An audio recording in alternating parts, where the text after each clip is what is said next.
Hey guys, welcome back to another episode. So today I want to talk about racing setup. This racing stand right here that I just got in, I unboxed it, set it up. The whole process was fairly simple. Yeah, you literally just take this thing out of the box and you unpack it like you do with a lawn chair, which is very surprising to me. It's amazing the way you just set this thing up. I didn't think it was going to be this easy.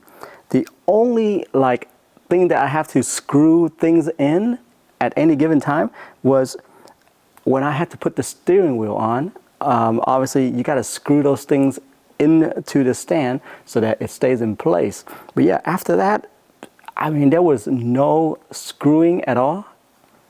And you just started playing right away. So let's start with the area where you install the pedals. This thing right here, you can actually adjust it a few different ways. Depending on what kind of pedal you have, you can adjust it so that it can angle a little bit better for you. I really didn't need the adjustment at all, so I just laid it flat. So it was really good for me. The wheel that I have is the Logitech G923. This one is the one with the True Force on here. Yeah, it's fantastic. It actually fit like a glove on here. The screws that they have underneath the plate actually fit exactly with this wheel. So I don't know, they've definitely done their homework on that one. Now the other thing that I did also bought as well is the shifter. This stand right here actually supports it. It comes with an arm where you can attach and put the shifter on there, so it feels like a real racing car. With the shifter arm, you can attach it either to the left or to the right. So if you're a left-hander shifter or you drive on the other side of the road, then it's you'll be glad to know that you can swap left or right. So now let's talk about the gameplay and how solid this stand is. I did not have to bolt this thing down to the ground at all. And as I'm playing Gran Turismo, I played a few different rounds and I was using this thing quite a bit, drifting through the tracks. And this thing did not move whatsoever. So it's pretty solid on there. Now, when it comes time to put this thing up and actually do some real work, you can just fold this thing up really quickly. Now, if you're one of those that have a higher desk, then you can actually adjust this thing really quickly. You untighten two little screws and you can move it up and down.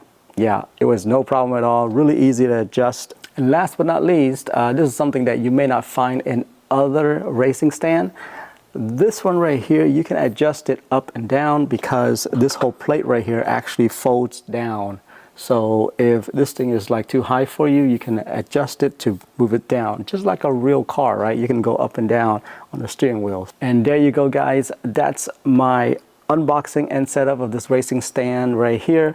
The only thing I'm missing is actually a racing chair so that it goes nicely with this whole setup. Now when I'm done with this thing, all I have to do is just fold it up just like a folding chair, and yeah, that's it. Other than that, the fact that it's like 3 times heavier, but yeah, this thing is solid right here.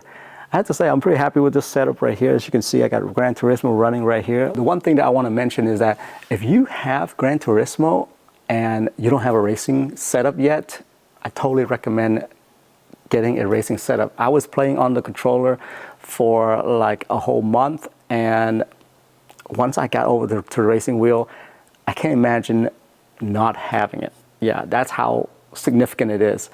It makes the racing not only a better experience, but you're actually winning more races because of the pedal and the steering wheel. So there you have it, guys. I hope you guys enjoyed this video. I will see you in the next one. Bye-bye.